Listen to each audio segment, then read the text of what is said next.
Le DAF Fresh Morning, c'est 104.5 tonnes de bonne humeur. Tous les matins sur Urban FM. Sur les 104.5 Urban FM, la station urbaine avec Moslem. Bonjour.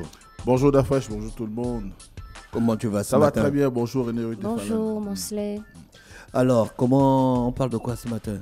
Ce matin, on Je voulais te poser une question. Oui. Est-ce que c'est normal que dans un pays, il y ait deux superpositions de systèmes éducatifs? Est-ce que c'est comme ça dans Je comprends d'autres pas pays? bien. Je comprends pas pourquoi il y a le système éducatif français et le système éducatif gabonais. Ah, Tu as non. des enfants qui sont déjà en d'accord. vacances Oui, je et d'autres comprends, qui oui. sont encore en train d'apprendre. Donc, c'est normal ça?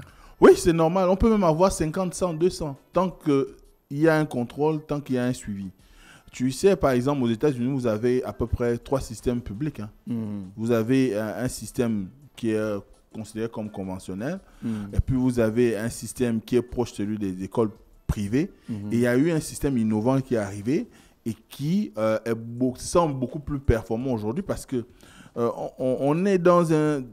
Donc, c'est normal. C'est normal qu'il y ait une juxtaposition, mais tant que les normes, du moins les enseignements qui sont donnés, suivent les normes édictées par le gouvernement. Parce que dans tout... Mais le gouvernement n'édicte pas les normes dans les établissements français?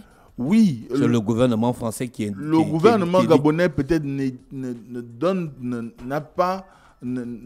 moins n'impose pas le programme gabonais aux établissements français, mais a un droit de regard, puisqu'il y a des petits Gabonais qui apprennent dans ces établissements. Ouais, mais ils sont soumis au système français. Oui. Ils passent le bac français. Encore que si ils sont soumis à l'éducation nationale française. Encore que c'est aujourd'hui qu'on parle des systèmes français, mais beaucoup plus on devrait nous inscrire dans la logique du système international. Parce qu'il faut savoir qu'il y a des évaluations qui ont, du moins il y a un système d'éducation qui est propre à un environnement international. Vous avez par exemple le ruban vert, il n'était ni dans le système français ni dans le système gabonais. Ils étaient dans un système international qui donnait des certifications en rapport avec un réseau d'établissements à l'international. Tu as 2 enfants à la maison, un a déjà en vacances, l'autre continue à aller à l'école, à se réveiller à 6 h, il est déjà énervé même. Oui. Mais non, comment tu dis oui? Oui, parce que celle qui est à la maison, elle est dans le système public gabonais.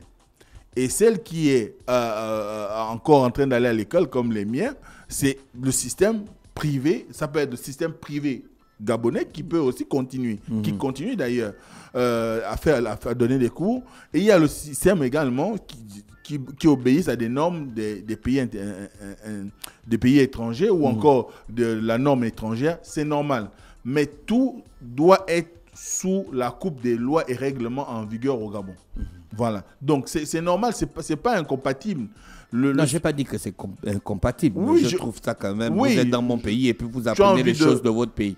Je comprends que c'est une préoccupation parce que quand beaucoup de personnes lisent, ils se demandent si on va à une école à 2 vitesses, comment se fait-il qu'aujourd'hui, nous soyons dans un moment où on est en train de faire les examens nationaux au Gabon et il y a encore un groupe d'enfants qui vont à l'école. Ça se comprend parfaitement. Mais n'empêche qu'aujourd'hui, c'est un choix délibéré, par exemple pour les privés et pour... Donc je peux ouvrir mon école au Gabon et puis je dis que je suis sur le système américain.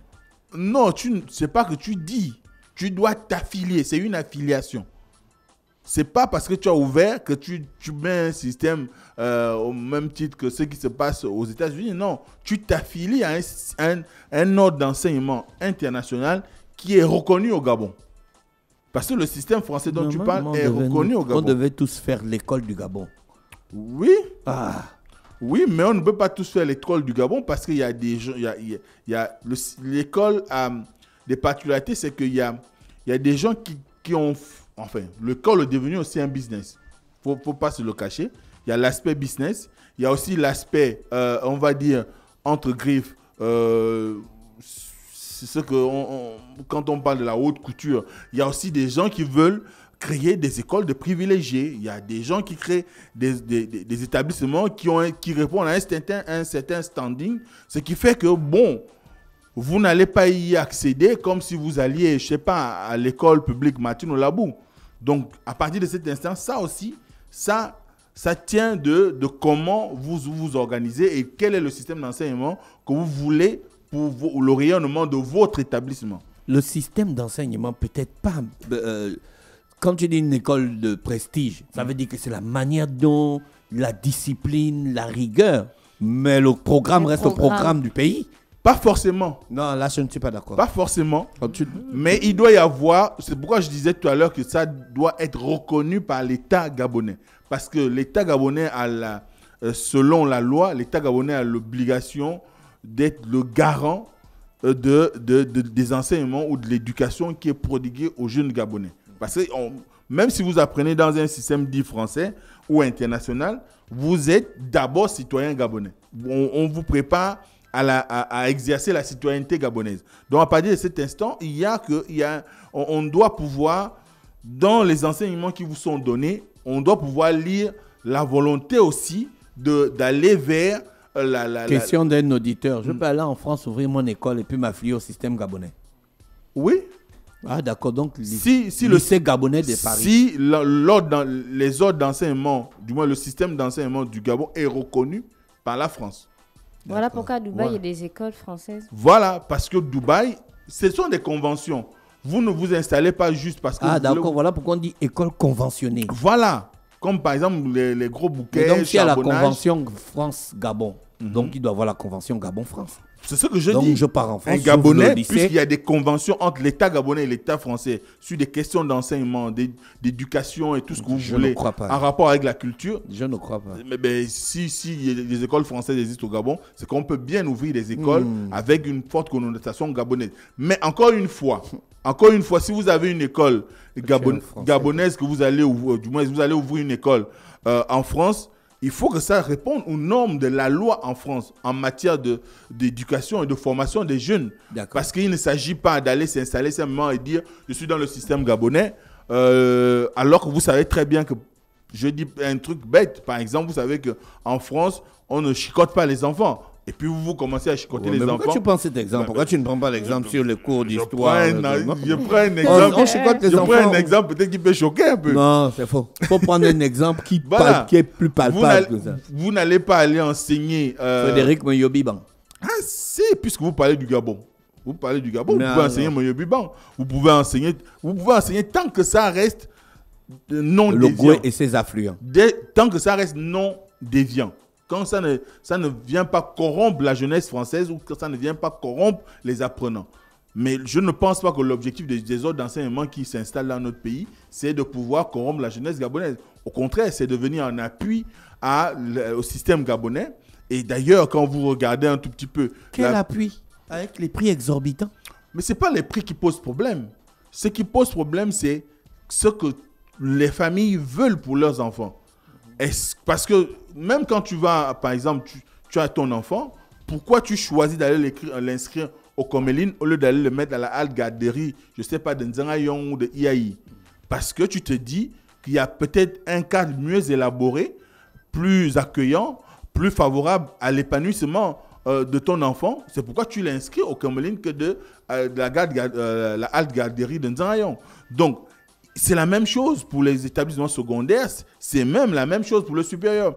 Pourquoi un enfant va préférer aller à, je sais pas, IHM au lieu d'aller à l'Institut de gestion? Simplement parce qu'il y a le cadre qui est là, il y a peut-être les enseignements, il y a le retour en termes d'expérience du passage des amis, mais tout dépend de comment, du moins des ambitions des familles pour l'avenir de leurs enfants. Parce qu'il faut savoir que l'État est juste garant de l'éducation que vous donnez, mais ceux qui ont la charge du choix du modèle d'éducation des enfants, ce sont les parents. Ce sont les parents qui vont inscrire leurs enfants à Blaise Pascal, par exemple. Et ce n'est pas l'État qui paye là-bas. Ce sont les parents.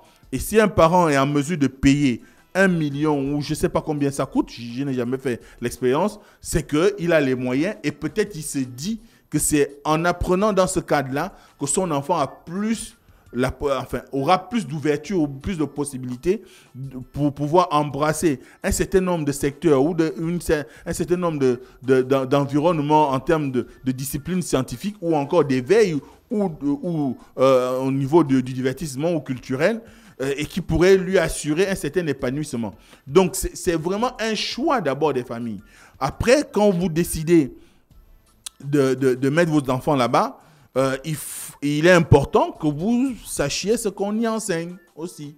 Parce qu'il ne faut pas aller simplement, on inscrit l'enfant, on dépense de l'argent. Comme on voit un peu dans le système public, dès qu'on a donné les 10 000, on se dit, bon, c'est bon, il peut aller, il vient quand il veut, et puis c'est bon. Non, il faut qu'il y ait un suivi. Parce que les mentalités de ceux qu'il va côtoyer là-bas ne sont pas nécessairement les mêmes mentalités que ceux qui pourraient côtoyer au public. Donc, c'est un choix d'abord. Et il y a une nécessité d'encadrement de ces questions-là par des conventions. Et je crois que c'est ce que le Gabon a fait depuis longtemps. Après, vous pouvez me dire qu'il y a d'autres ordres d'enseignement qui sont au Gabon qui ne sont pas forcément reconnus.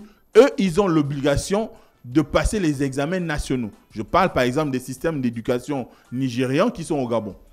Les enfants qui y sont passent au concours, le CEP, le BAC. Il y a des écoles nigériennes. Oui, il y a des écoles nigériennes au Gabon où on enseigne très tôt ce qu'on appelle la mouvance des écoles bilingues. Ça a commencé par les Nigérians ghanéens. Et aujourd'hui, ils ont l'obligation de passer le CEP et le concours, le BPC, le BAC gabonais. Parce qu'ils ne peuvent pas organiser un bac nigérian. Sauf si maintenant ils le font par correspondance, mais ce n'est pas reconnu au Gabon.